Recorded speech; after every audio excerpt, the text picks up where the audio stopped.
In January, we set the tone for the year by deep diving into various strategies and tools needed to achieve our 2022 goals. This February, we're moving to phase 2, getting your finances right. Because now that we've set our objectives, we need to ensure our financial life doesn't become a handicap to achieving them and being financially astute. So make sure to watch weekly, because each Saturday will be a different topic around winning financially. Today, I'll be kicking off with budgeting, essentially your income versus expenditure, and the tools and techniques needed to stay on top of your finances. We all need this because without looking at these areas, how do you know if you can afford that self-development course or much needed holiday? If perchance you can't, knowing your financial state will help you figure out how to earn more money so we can all live our best life. And with me today is none other than Omilola Oshikoya, finance expert, producer, author, personal finance advocate, and entrepreneur. Omilola has 20 years of experience in private equity, fund management, and creating and fundraising for startups and entrepreneurial ventures. She's on a mission to foster wealth creation and economic prosperity in Africa, with a focus on technology, startups and entrepreneurship, media, and financial literature as catalyst for transformation. Her entrepreneurial ventures are focused on helping Africa become a startup continent to achieve Goal 1 of the United Nations Sustainability Development Goal, no poverty. That is laudable.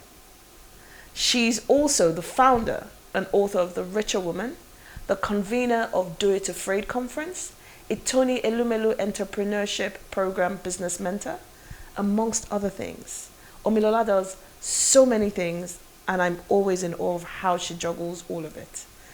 Welcome, Omilola. Thank you so much, Feran. I'm so happy that you're here. Honestly, I'm in awe of you, so I'm so grateful you're here. So, budgeting, techniques, tools, what are these and why are they important? So imagine going on a journey. So imagine you want to go to Timbuktu, right? And Okay. you don't have a map. Mm-hmm. Now, you would get there, you may get there, but it may be a very expensive and wasteful journey, right? Okay. So the map helps you get there. I mean, we all use Google Maps now. I wonder what we used to do without Google Maps. We had the paper maps. I remember those big paper maps we used to open up. But that's more abroad, not even, in Nigeria. True. Yeah. So We asked people on the streets. exactly, and it will take time. But with Google Maps now, you can find the fastest route, right? So that's what your budget is really. It helps you. It's like a roadmap to planning your finances. And in simple terms, it's basically just the your income versus your expenditure. Yeah.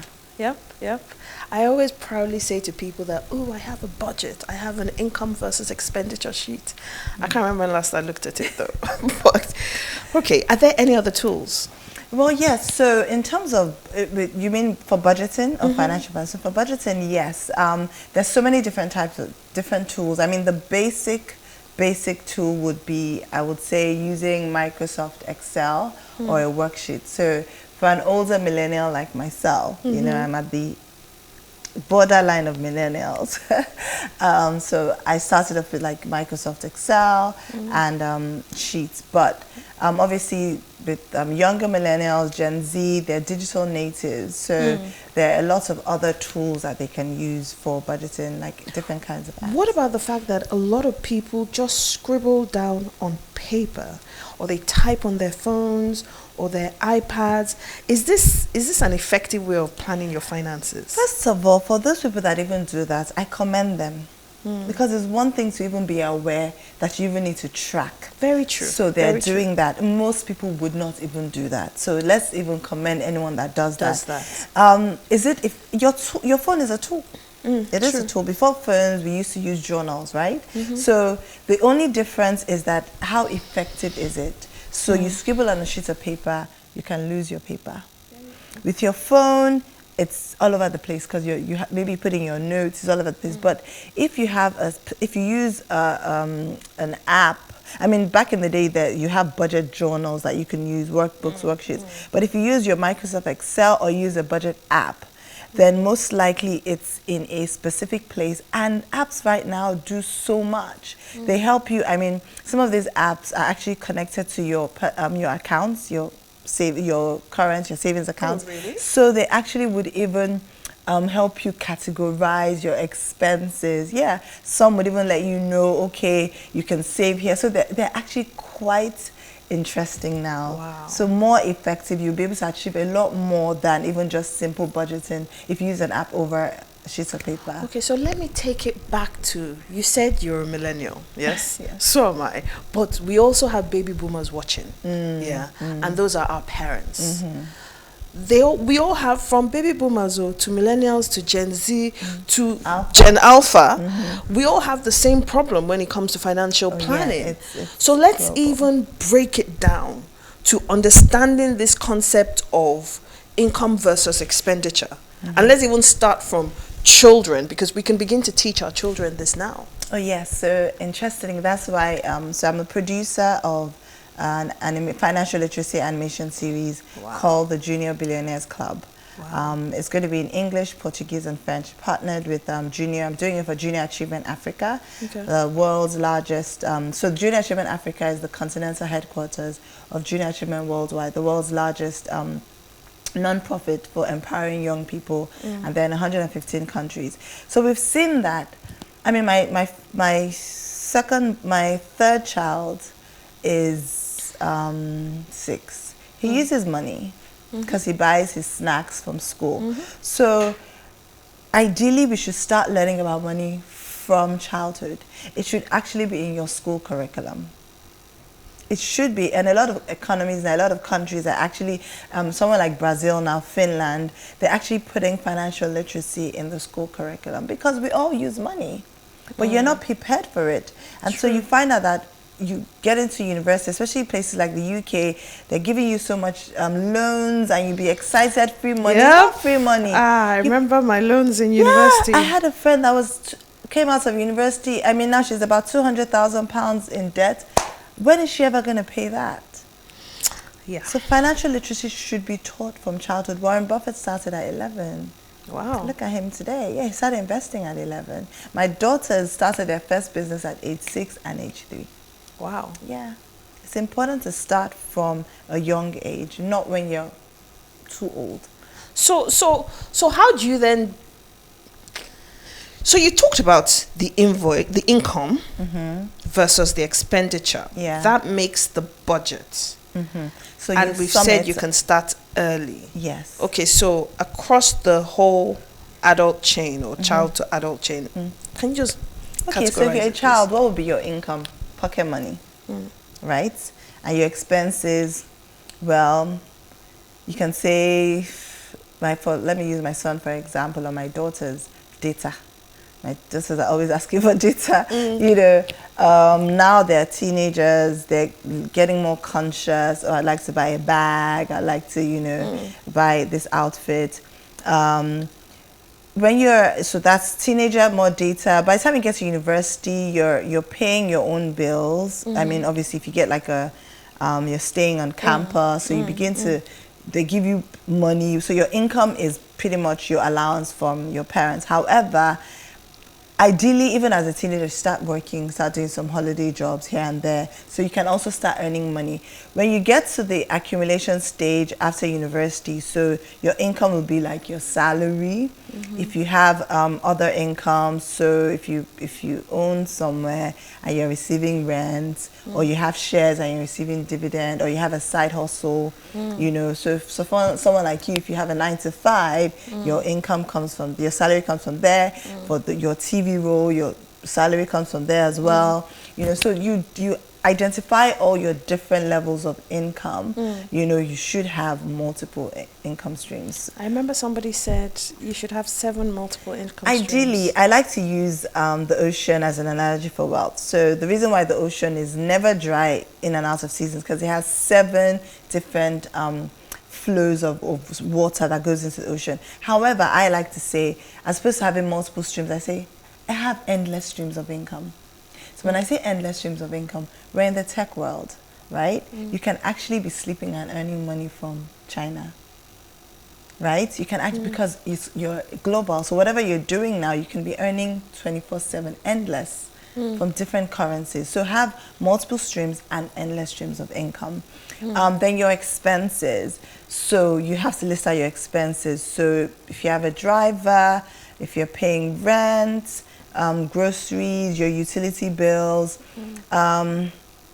transportation, as a woman, your self-care, whatever your expenses are very, tax, if you're believer, if you're Christian, your tithe, if you're, Muslim, you give, whatever. So you detail everything out. So you detail your expenses and what the best thing to do in coming up with your expenses is you track your spending. So what I would say is for a month, even before you start budgeting, if you haven't budgeted before, you can either use your phone that you have spending. There are many sheets and apps and tools to track your spending. So track every little thing, even the plantain chips that you might buy. I was going to say that there was a time I used to buy nuts about cakes, pastry every day. I would buy the mini one, making myself feel good that I'm not buying the big one. Every day. And there was a day I sat down and did my budget. And I did my expenditure. And I literally got all the receipts, put down how much I used to spend on nuts about cake. When I calculated everything, I was like, this is a large amount of money. From spending 1,000 to 1,500 daily. Daily. You don't actually realize the little, even things like your credit on your phone. You just keep topping up all the time your data. I remember when I first started budgeting many years ago, I realized that then I was working in investment bank in 9 to 5. I was eating out every day. And so by the time I realized how much it was, I'm like, no, I started bringing food from home. And then I'm like, okay, maybe once a week I can eat out yourself, or eat because then they even used to give us food in the canteen. So I then started eating the canteen food when you realize it. But if I didn't go through that process of budgeting, so tracking your spending, you wouldn't know. So when you track your spending over a month, now with technology, and if your budget app is connected to your account, and you typically use, because most people don't use cash anymore as much. You're typically always transferring or using your cards. Then that app can actually help you track your spending. So you then look at your income, your expenses, and then you deduct. And so what then happens is if your expenses are more than your income, then that's a budget deficit. If your income is more than a budget surplus. So when you have a budget surplus, it means that you are spending less than you're earning, which is a good thing. So you can then transfer that surplus towards meeting a financial goal, right? So if you're trying to set up an emergency fund, or you want to invest, or you want to go on vacation, or you want to buy a car, whatever financial, or you want to pay off your debt, you can set that aside. Now, if you look at, even with a budget surplus, you can still look and say, oh, are there opportunities for me to even save more because of all the things I'm finding out that I'm spending? Now, if your expenses is more than your income, then you are in a deficit, meaning that you're living from paycheck to paycheck, or probably even in debt, probably borrowing, And so you have to definitely look through and say, okay, what can I reduce? What can I cut out? So that you don't even want it to be income and expenses equals. You want your income significantly more than your expenses. And then if you do that every month, for at least a 12-month period, you can actually see where your money is going. And you have to be granular, because I think that's also some of the challenges that people face. They would say, oh, I don't need to write the 500 naira that I gave to the beggar on the street. You do, because it's part of it's part of it. It came from somewhere. You have to be a good steward. It's like saying you're sweeping your house and you don't have to clean that little cobweb or the dirt that's there. Eventually it's going to pile up, right? And then you realize that you're living in a filthy place. Same thing, same concept. Are there certain easy tools and techniques that we can adopt from today? Because not everybody is tech savvy.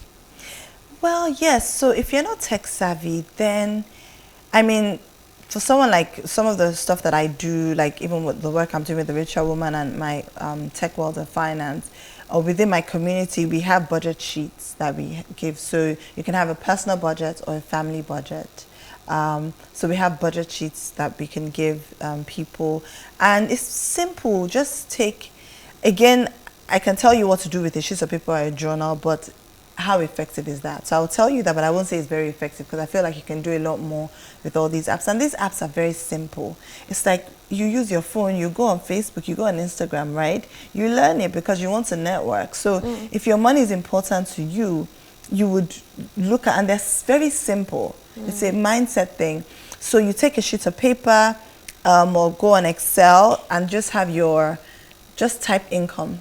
And they have one column. You can rule if you want to use ruler and pencil. January, February, March to December, and have your income, your main income, your salary, and any other income you have.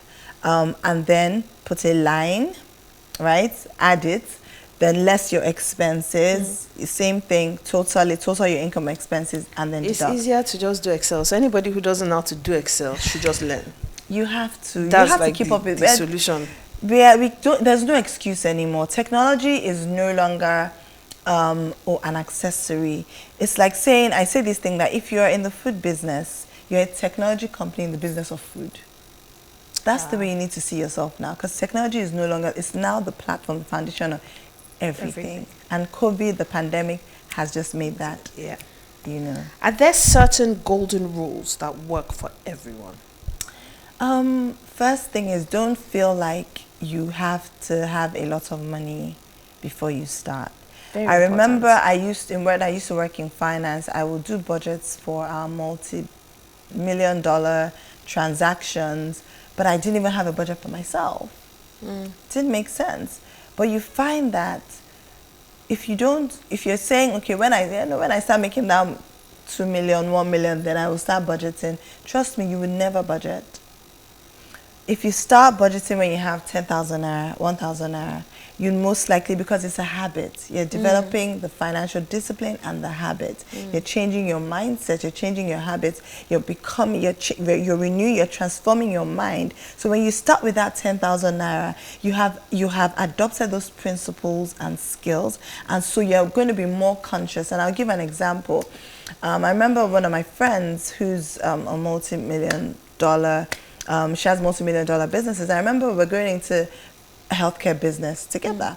Now, because at the time I had just come from investment banking, and I was used to there being excess money because I'm working for a company. So, you know, I wasn't looking at it as an owner's point of view. I'm used to then the company's budget now. So paper is, you know. And I remember when we started, and I was like, oh yeah, so we can, by the time we get the funding, we can do this, we can do that. She's like, in fact, she was very reluctant to even get any equity debt. Do you understand? She was very reluctant. And she was like, look, when she started her business, because she started on her own, the principle she learned when she started, when she had nothing, now that her business is a multi-million-dollar business, they're still managing their paper, right? Because if not, then you're wasteful.